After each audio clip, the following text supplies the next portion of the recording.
हम किसी ढंग से आपको बताएं, लेकिन ये समझ में नहीं आते। ये उनके बनाए हुए हैं, उनकी पोइट्री है, उनकी कविताएं हैं जो इस जगत में परमात्मा को व्यापक बना के देख लिए हैं और देख करके अपने मन का ट्रांसफॉर्म कर लिए हैं, बदल लिए।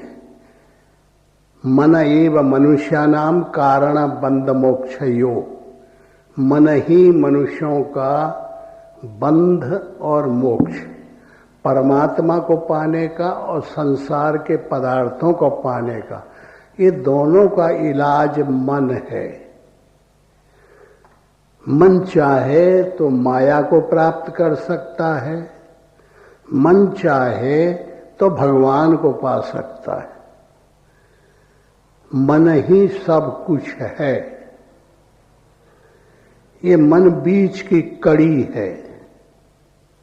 अगर हमारे आपके मन में ये उत्तेजना, ये योग, ये जोश, ये भाव, ये भक्ति, अनुराग आ जाए तो कोई दिक्कत नहीं है, भगवान प्राप्त हो जाते हैं।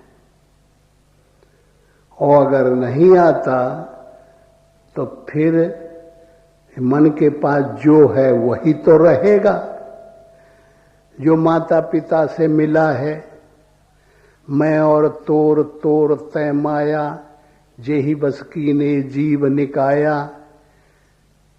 और अगर इस मन को हम कसना शुरू कर दें, रोकना शुरू कर दें और ईश्वर उन्मुख करने लगे, माया का त्याग करने लगे, तो भगवान समझ में आ जाएगा।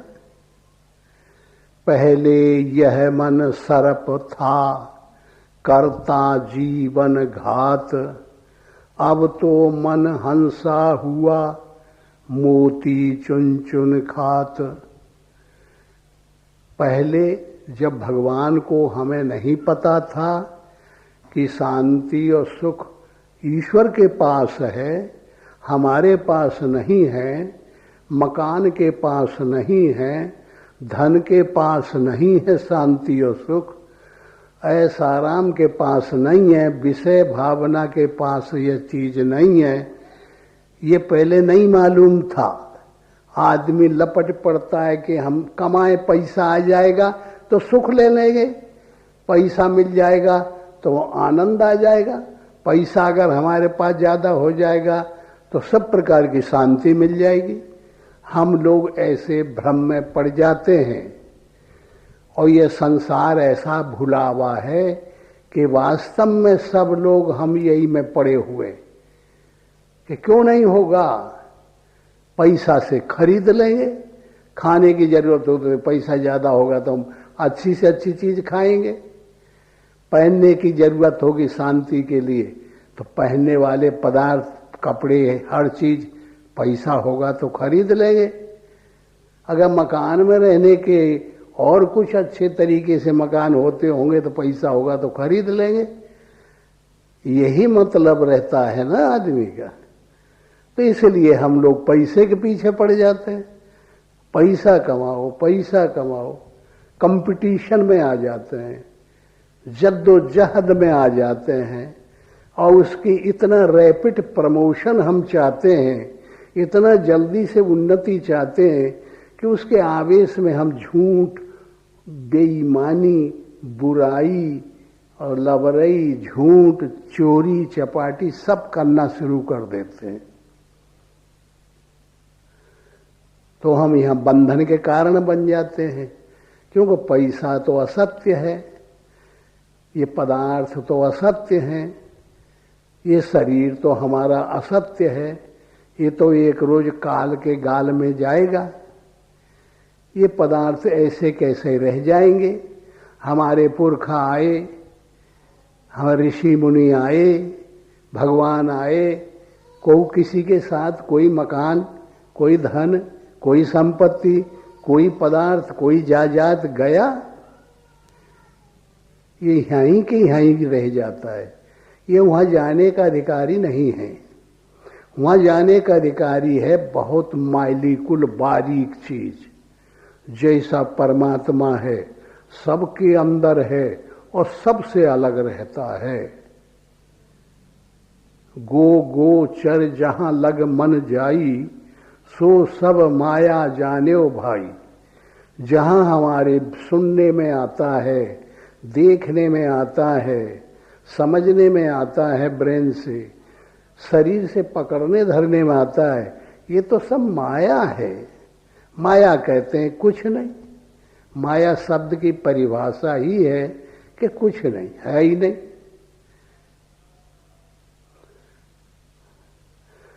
तो इस तरीके से अब मन का काम है कि मन इसमें रहे कि उसमें रहे।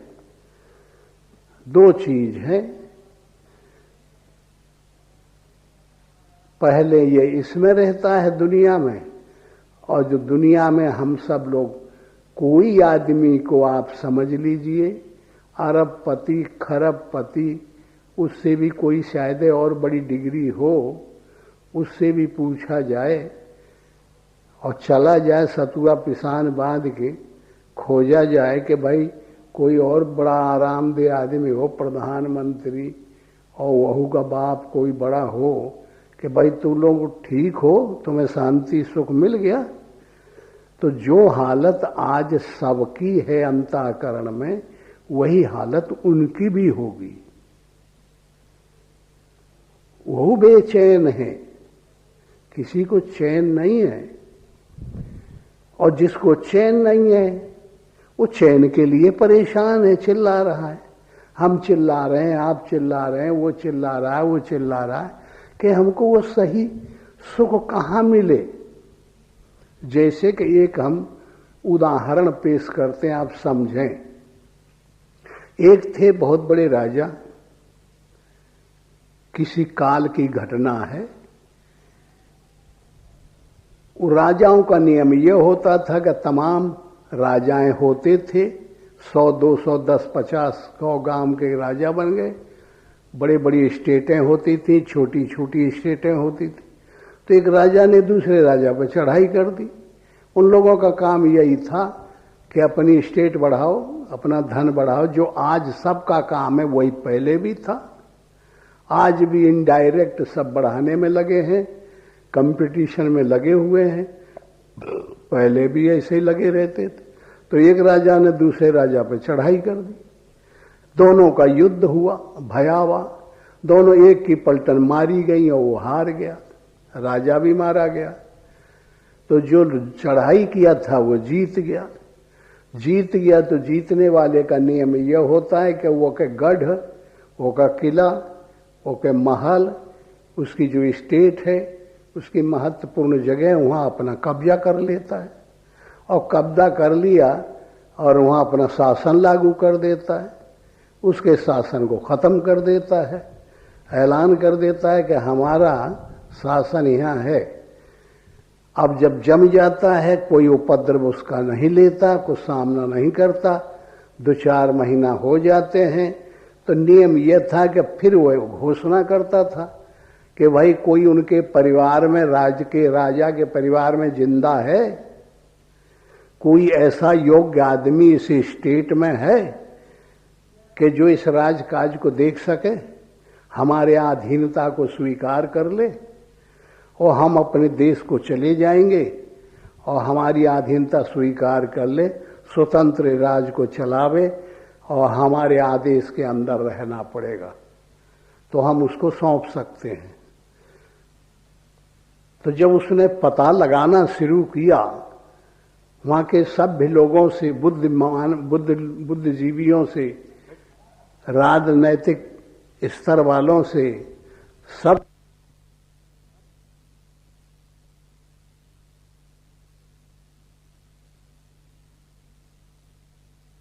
जितना जबरदस्त इस स्टेट का भार है उसे वो चला सके। हमारी समझ में उनके परिवार का एक व्यक्ति है, लेकिन वो संसार का त्याग कर दिया है और राजकीय जहां मरण ग्रह होता है,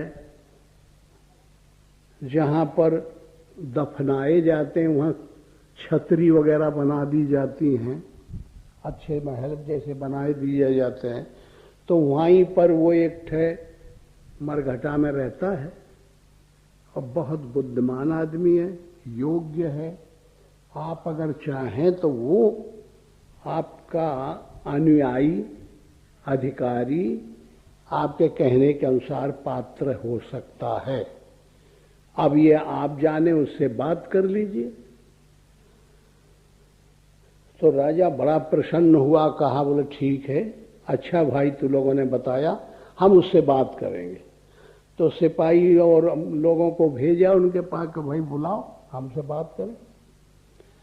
तो एक दे गए, दो दे गए, जब वो जाए उससे कहें कि भाई तुम यहाँ कहाँ कर रहे हो, चलो राजा के पास चलो, तुमको राज मिल रहा है, दे देंगे, तुम उनके अनुयायी बन जाओ और उनकी रीति के अनुसार चलने दो, चलो वहाँ। तो कहे मैं किसी राजा के पास नहीं जाता, मैं जिस राजा को चाहता हूँ, जिसकी शरण मैंने ले ली है, मैं अब उसे छोड़ना नहीं चाहता। ऐसे राजा तमाम घूमते रहते हैं, ये लबरे और झूठे और गलत तरीके के राजे हैं, ये कुछ भी मुझे दे नहीं सकते, इसलिए मैं क्यों जाऊं इनके।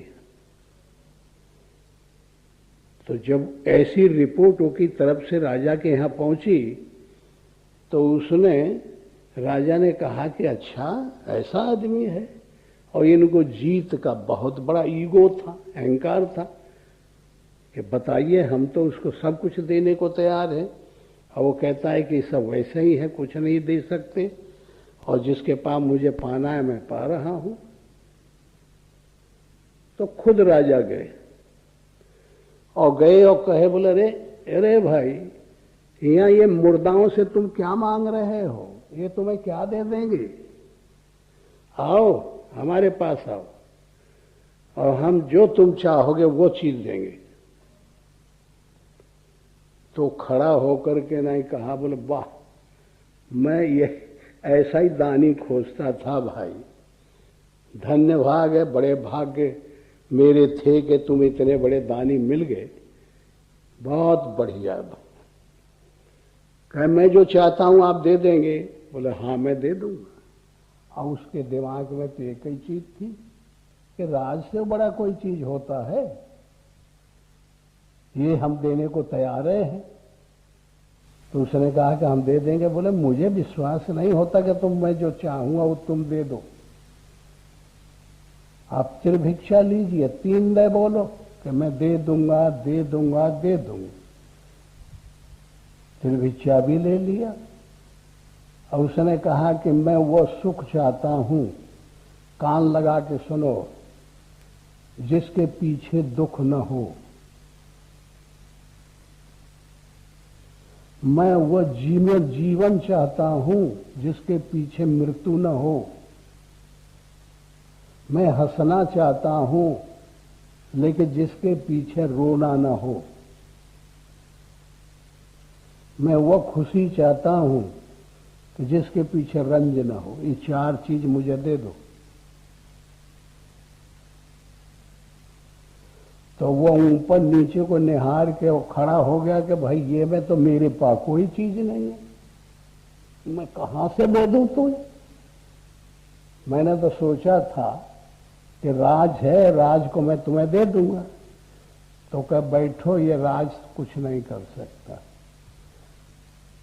जब तेरे पास नहीं है तो इसीलिए मैं तेरे पास आना नहीं चाहता और मैं इसी की तलाश में हूं कि मैं वो जीवन चाहता हूं जिसके पीछे मृत्यु न हो। मैं वो खुशी चाहता हूं जिसके पीछे रंज न हो। अगर तेरे के पास है तो फिर मैं आता हूं दो। तो ना वो के पास था, ना वो देने को तैयार हुआ, अपना समूह लेके वापिस चला गया। तो अब यह समझ में आ गया होगा कि ये कोई चीज है या संसार में है। इसलिए वो सुख जो हम मायिक सुख, कोई भी सुख हो, उसके पीछे दुख है। हम कल कैसा भी सुख के लिए इलाज करेंगे तो उसका रिएक्शन दुख में जाएगा। ये अनुन्यान्य आश्रय दोष है संसार, ये अनिव्यय व्यतिरेक रूप दोष है ये संसार। ये दो ही से बना हुआ है, वो है संसार। ये एक से नहीं बना है, ये दो से बना है। और दो क्या है? सुख है तो दुख है। सुबह होता है तो शाम आ जाती है, दिन होता है तो रात आ जाती है, पैदा होता है तो मृत्यु आ जाती है, धनी होता है तो गरीबी आ जाती है, और गरीब होता है तो धनीपना आ जाता है। ये अनुन्यान्य आश्रय दोष है जिसका नाम संसार है। ये दो ही से बना हुआ है, इसलिए इसका नाम दो ऐन सा दुनिया, इसको दुनिया कहते हैं। एक में सर्कुलेशन नहीं होता, दो की दुनिया बनी है, दो से बना हुआ है। एक तो परमात्मा को कहते हैं अद्वैत, दो से रहित, जिसमें सर्कुलेशन न हो, जिसका रिएक्शन पैदा न हो, जिसकी बुराई और भलाई दोनों एक हो जाए, उसका नाम है भगवान, परमात्मा, ईश्वर, गॉड, ताओ, कन्फ्यूशियस, कुछ भी आप कह सकते हैं। तो इसलिए मैं वही खाक छान रहा हूं। हो सकता है कि खाक में वो मुझे मिल जाए, लेकिन तेरे पास वो नहीं है तो तू जा। तो अपना समूह लेके चला है। तो अब ये हमारे आपके समझ में आया होगा कि क्या यह दुनिया में कोई ऐसी चीज है कि जो सुख को हमें दिला दे, वो सुख को दिलावे जिसके पीछे दुख न हो। इसलिए इसके पास नहीं है। ये है इसका त्याग करने के बाद फिर जो कुछ बचता है उसके पास है। इसलिए ये मन को हम ये कहें, हे प्यारे मन, तू ऐसा कर कि अब ये दुनिया की बातों को छोड़ दे और तू उठ के इसमें न लग के, उठ के ना ही परमात्मा में लग जा। तो उसका रूप रामायण में दिखाया गया है। आप लोग समझ नहीं पाते, ये बड़े दुखद घटना है। तो रामायण कहते हैं रामचरितमानस।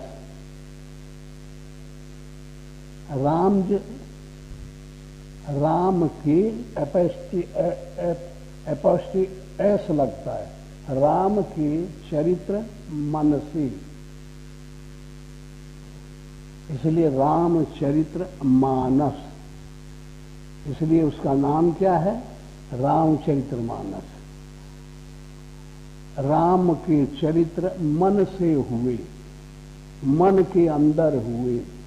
मन के अंदर दो पार्टियां, एक काम, क्रोध, लोभ, मोह, मद, मत्सर, आशा, तृष्णा, विषय वासना, ये बाईं तरफ रहती है।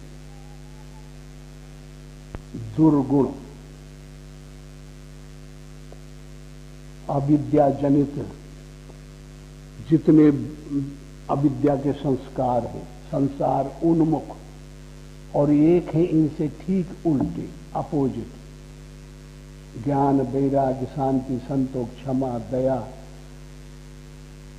सद्गुण, ये देवी संपदा है और वो आसुरी संपदा है।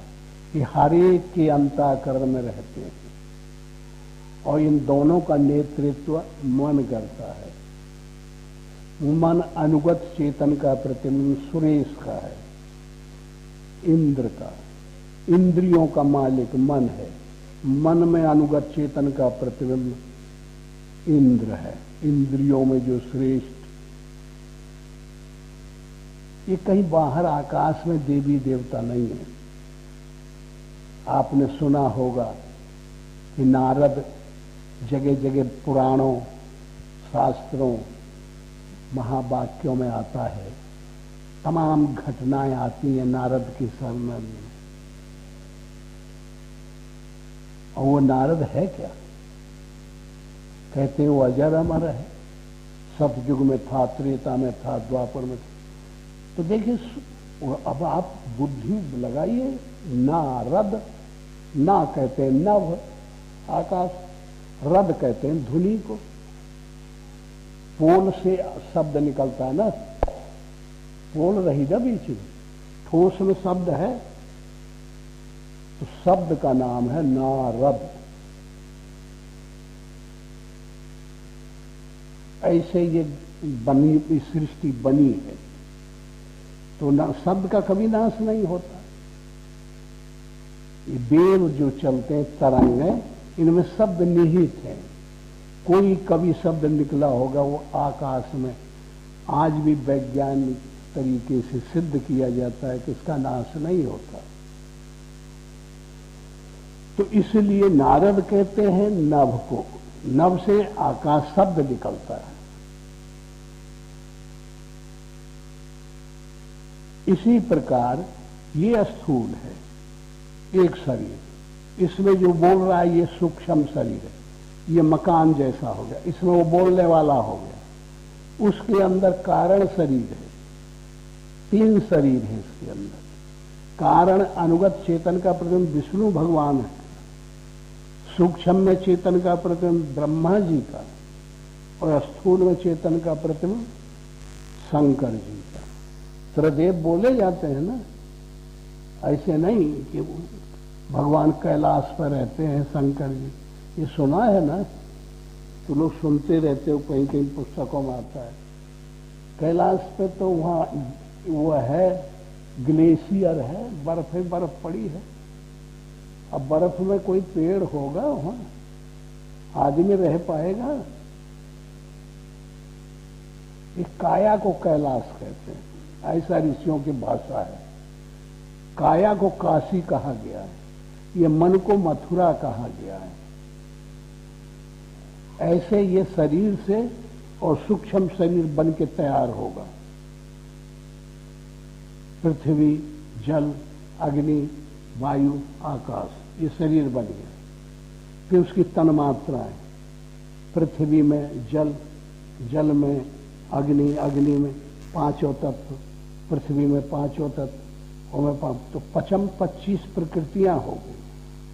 तो उसमें जो है इंद्रियां तैयार हो गई, 5 ज्ञानेंद्रियां, 5 कर्मेंद्रियां, 5 प्राण, और मन और बुद्धि, 17 तत्व का सूक्ष्म शरीर है, जिससे हम बोलते हैं, समझते हैं, सोचते हैं, शब्द निकलता है। ये जब निकल जाता है तो ये पड़ा रह जाता है, मर जाता है, और जब वो चालू रहता है तो ये ठीक है। और उसमें जो प्राणु है, प्रिय अणु, जो सबसे प्रिय पदार्थ है, वो प्राण में है, अणु में है, सूक्ष्म हमारी नाभि कमल में प्राण है, उसमें रहता है। वो का नाम अनुगत चेतन का प्रतिबिंब विष्णु का है। ऐसे नहीं कि विष्णु भगवान वैकुंठ में रहते, तो वैकुंठ कहीं बना होता तो ये हवाई जहाज, रॉकेट कहीं टकरा जाते ना अब तक, तो कहीं न कहीं पता लग जाता। कहीं तो रॉकेट ही गिर जाता, नहीं तो विमान गिर जाता, नहीं तो एक पत्थर होकर गिर जाता, कोई पता लगा अब तक। इसलिए आकाश में तो कुछ है नहीं, पोल है, पोल है। तो आखिर में कहाँ है ये नारद और ये देवी देवता, इनका पता नहीं। हम पढ़ लेते हैं, तुम पढ़ लेते हो, वो पढ़ लेता है, सुन लेते हैं, और फिर कोई ध्यान नहीं देता। अजय नारद रहे होंगे, अरे नारद क्या का लड़का रहा, के वो का महतारी है, को का बाप है, कुछ रहता पता है। इसलिए ये इतना विस्तृत जगत है कि इसका पूरा हमको अध्ययन करना पड़ेगा। और जो वास्तविकता अध्ययन को कराएगा, इसके प्रोफेसर्स, इसके विशेषज्ञ तो महात्मा ही होते हैं, जो इसमें मर्मज्ञ होते हैं, इसमें प्रवेश करते हैं। मन को मार गगन चढ़ जावे, अमृत घर की भिक्षा पावे। अब समझ में आया, संसार से मन को हमने हटा लिया, ध्यान के ध्येय और ध्याता और ध्यान। अब देखिए आज विज्ञान क्या कहता है, तुम्हारे बीच में बहुत से लड़के पढ़े होंगे विज्ञान का पाठ, इलेक्ट्रॉन, प्रोटॉन और न्यूट्रॉन, 3 चीज होती है, ये मिला सार, इलेक्ट्रॉन, प्रोटॉन और न्यूट्रॉन।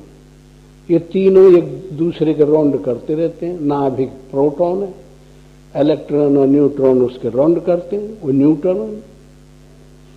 अब इसी की महान ताकत के द्वारा एनर्जी पकड़ के और इनका राउंड बंद कर दो, की लगा दो और मापदंड दे दो, TNT दे दो और रेंज दे दो, बम बन गया। की जब निकाली जाएगी तो दोनों जो न्यूट्रल, प्रोटॉन और इलेक्ट्रॉन और न्यूट्रॉन, ये इतने जोर से मिलेंगे कि करोड़ों फॉरेन डिग्री हीट गर्मी तैयार हो जाएगी। तो जानते हो कि 100 फॉरेन हाइट डिग्री 106, 7, 8 पे जीवन है। इसके आगे निकल जाता तो मृत्यु हो जाता है ना, गर्मी बढ़ जाती है। और फिर इतनी गर्मी बढ़ती, करोड़ों डिग्री जब बढ़ जाएगी तो पत्थर वत्थर सब पानी हो जाएंगे और पानी होकर के सब उड़ जाएगा और पोल हो जाएगी। वो एटम एनर्जी है। ये कहां थी? कोई भी पदार्थ दुनिया में जब पैदा हो गया तो कहीं न कहीं है, सिद्धांत ये। तो देखिए पहले क्या था, तुम्हारे पुरखा जिनकी हम तुम सब लोग संतान हैं, गर्ग कहो, गौतम कहो, सांडिल कहो, कौनों महापुरुष का नाम ले लीजिए, भजन करते थे, मन को रोक करके नहीं, ध्येय में लगा दिया, ध्येय परमात्मा, ध्याता मन और ध्यान न्यूटन, त्रय में एकत्र संयम, ये तीनों का संयम बन गया। ध्येय, ध्याता और ध्यान, इलेक्ट्रॉन, प्रोटॉन और न्यूट्रॉन, वही चीज आ गई ना। तो ध्येय लगा करके परमात्मा और हमारा मन परमात्मा में लीन हो गया। जानकारी भी जो न्यूट्रल थी वो भी लीन हो, तीनों एक हो गए। हम देखते देखते ध्येय, ध्याता और ध्यान तीनों, ये ध्यान का रूप। तदेव भात्र मात्र निर्भाषा स्वरूप शून्य में मम समाधि, दूसरे रूप में ही ध्यान समाधि का रूप ले लिया। फिर हम बेहोश होकर श्वासा खड़ी हो गई और समाधि में लग गए, प्राप्ति हो जाती है। उससे हम टच कर गए, मन इधर से निगेटिव हो गया, संसार से ईश्वर में टच हो गया। पहले सरप था, पहले यह मन सरप था, विषय रूपी जहर डसता था, फिर ट्रांसफर हो गया, ट्रांसफॉर्म हो गया, बदल गया। अब मन क्या हो गया? सरप का दुश्मन। सरप को कौन खा जाता है? गरुड़। गरुड़ बन गया। गरुड़ का काम क्या है? विष्णु की सवारी देना। विष्णु भगवान बैठ जाते हैं, फिर उसको बेईमानी करने का मौका देते हैं। हाय, तब तक हमारा तुम्हारा काम है। हर ऋषि इस पॉइंट पे पहुंचा। और जब भगवान हमारे हृदय में बैठ गया, हमारे मन पे बैठ गया, तो फिर हर कमल जागृत हो गए। अधोगति को है मूलाधार, स्वाधिष्ठान, मणिपुक, अनाहत, विशुद्ध आज्ञा, 6 कमल ऐसे हैं, अधोगति को हैं। और जब ये क्रिया जागृत हुई तो ऊर्ध गति को खिल गए। विष्णु और लक्ष्मी की अनुभूति प्राप्त हुई, शंकर पार्वती की अनुभूति प्राप्त हुई, ब्रह्मा सावित्री की अवधूति प्राप्त हुई। तो बदल गई दुनिया। अब दुनिया बदल गई तो ये बताइए, फिर वो पैसा खोजे जाई, फिर संसार की तरफ मुख मोड़ी। संसार का मालिक जब पकड़ में आ गया, पैसा का जो लक्ष्मी है केंद्र पकड़ में आ गई, फिर जाई उधर। वो मैग्नेट बन गई, खींच लिया हमारे मन को, उधर जाते नहीं, दिखाए दिखाए नहीं जाता, पैसा की तरफ नहीं जाता। बुरा लागत है, आगी लागत है, ये मीठा जहर लगता है और वो अमृत लगता है। ऐसा हमारा मन तुम्हारा हो जाएगा। अब इतना क्लियर बतावे तो थोड़ी समझ में आ रहा है ना? हाँ, हाँ, तो इतना मेहनत करना पड़ेगा। अब इससे ज्यादा फिर तुमको मेहनत करना पड़ेगा। हाँ, तो बैठना पड़ेगा रोज, इसका लिए नियम। अब गृहस्थी बुरी नहीं है, लड़के बच्चों में बुरा नहीं है, सबने किया, करना ही पड़ेगा। ये शरीर का धर्म निभाना पड़ेगा, सूक्ष्म का धर्म निभाना पड़ेगा, कारण का धर्म निभाना पड़ेगा। और जब इनको निभाते हुए इनकी ड्यूटी पूरी करते करते करते करते लड़का पढ़ते पढ़ते पढ़ते पढ़ते जब प्राइमरी में जाता है, एवीएम में जाता है, तो प्रोफेसर जब उल्टा पुल्टी इंग्लिश और तमाम भाषाओं में बोलते हैं तो लड़का सहम जाता है। अरे बाप रे बाप, इतनी बुद्धि मेरे पास कभी आएगी, ऐसे ही सोचता है ना वो लड़का। लेकिन उनका बाप बन जाता है पढ़ते पढ़ते। वो भी फिर एमए कर लेता है, पीएचडी कर लेता है, डीलिट कर लेता है, सब क्लासों को पास करके ना बन जाता है। लगे लगे लगे लगे लड़का पैदा होता है इतना बड़ा। कभी हम और आप देख पाते हैं कि ऐसे बढ़ता चला जा रहा है? नहीं देख पाते ना। लेकिन कुछ ही दिनों में दिवस जात नहीं लागई बारा, हमारी बराबर हो जाता है। ऐसे ये जानकारी रगड़े रगड़े रगड़े अपने से बढ़ता रहता है। तो जब हम रोज अभ्यास करेंगे, हे मन चल चल भगवान की तरफ थोड़ी देर चल, अजय एक पैसा में पहुंचा, फिर भाग गया, वो जाएगा नहीं क्योंकि अभ्यास इधर का है। फिर उधर छुआने लगेंगे, रोकने लगेंगे, फिर भाग गया। तो कुछ दिन में अभ्यास करते करते 100 पैसा संसार में लगा है, तो एक पैसा पकड़ लिया जाए, एक पैसा रुकने लगा, मान लिया गया। एक एग्जाम्पल जैसा दे रहे हैं, एक पैसा रुक गया आपका मन, बहुत बड़ा काम कर लेंगे, अब कोई दिक्कत नहीं। अब यह है कि वो 99 पैसा सोचते हैं कि वो हमारा साथी गया कहां, तो उसे बचाना ये हमारा जिम्मेदारी हो गई। उसे चोरी से रखना पड़ेगा। अब कहीं भी वो हो गया तो निकल के भाग गया, कभी भी अहंकार आया तो निकल के भाग जाए, क्योंकि ये धर्म उसके अब रह नहीं गए ना। ये धर्म तो वो 99 पैसे वालों का है, और ये आ ही जाएगा करोड़ को भाषा में बोलने में। तो इसलिए इतना संयम से रहना है कि वो पैसा हमारा बचा रहे, वो जाने ना पावे। और फिर ये भी साधना चले कि धीरे धीरे लगे लगे लगे लगे एक पैसा और चुरा ले हम। सजाती है 2 पैसा हो गए, बिजाती है 98, फिर एक पैसा का और चुरा लावे, चाहे जितना टाइम लग जाए, जिद कर ले।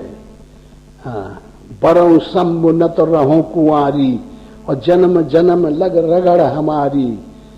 पार्वती ने जिद किया था, ऋषियों ने जाके कहा, बोले रे पागल हो गई है बिटिया, ये नंगा लंगोटी तक वो के पा है नहीं, चूल्हा तवा कहाँ खोजी है, काहे शादी करती है उसे?